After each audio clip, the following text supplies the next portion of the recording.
महाराज जी, इच्छा में ही माता जी। मेरे को जब भी सोती हूँ बहुत बुरे बुरे सपने आते हैं, इसका क्या समाधान है? और मन में बहुत भटकता है। कैसे सपने आते हैं आपको? एक आध बताओ।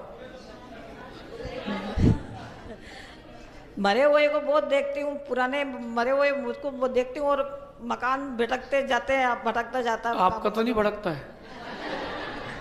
देखो माँ, बहुत सारी चीज़ों को अपन को लगता है कि अशुभ है। स्वप्न में मल दिख जाना बहुत शुभ है, सांप आदि का दिख जाना बहुत शुभ है, बस वो डसे नहीं। स्वप्न में भी आपको अगर किसी की अर्थी दिखती है तो बहुत शुभ है। अगर किसी जीवित व्यक्ति की अर्थी दिखी है तो उसका अकाल मरण टल गया, ये इस बात का संकेत है। लेकिन अपनी मृत्यु दिख गई है तो शांति कर्म कर लेना चाहिए। लेकिन अगर कभी ऐसा लगता है कि अपन को अशुभ स्वप्न आते हैं, जिसको भी लगता हो, अशुभ स्वप्नों से बचने का एक बहुत अच्छा उपाय है।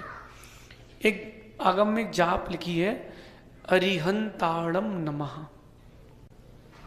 अरिहंताणम नमः, नमो अरिहंताणम नहीं, अरिहंताणम नमः। आप इसका प्रयोग करना। एक माला अरिहंताणम नमः की बोल करके सोना, मौन पूर्वक सो जाना। मैं आपसे कहूँगा कि आपको समझ में आ जाएगा। जैसे आप तो आज, हम तो यही हैं, आज आप इसका प्रयोग करना, आपको अशुभ स्वप्न बिल्कुल नहीं आएंगे। ये दो कारण से सपने आते हैं, एक दैव योग से यानी पुण्य योग से, दूसरा कारण रहता है वात। जो आपने भोजन किया उसमें वात सताती है, उसके कारण भी सपन आते हैं। एक सामान्य इंसान एक दिन में इतने सपने देखता है कि पद्म पुराण के 3 भाग लिख जाए।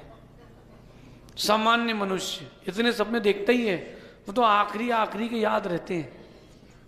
ये मानवीय प्रवृत्ति है, चिंता नहीं करें, अपन तो इस जाप का प्रयोग करना।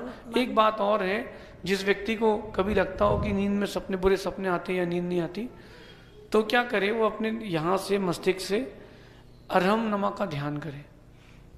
अरहम नमा सोते समय कि वो कंठ से अरहम नमा यहाँ पर हृदय से होते हुए नाभि में आ गया है, और नाभि में ला करके अरहम नमा ऐसा चिंतन करें कि नाभि में, और छोड़ दें। इतनी गहरी नींद आएगी कि आप डायरेक्ट सुबह उठोगे, लेकिन जल्दी उठ जाना क्योंकि मंदिर छूट जाएगा। चलिए अंतिम जिज्ञासा के लिए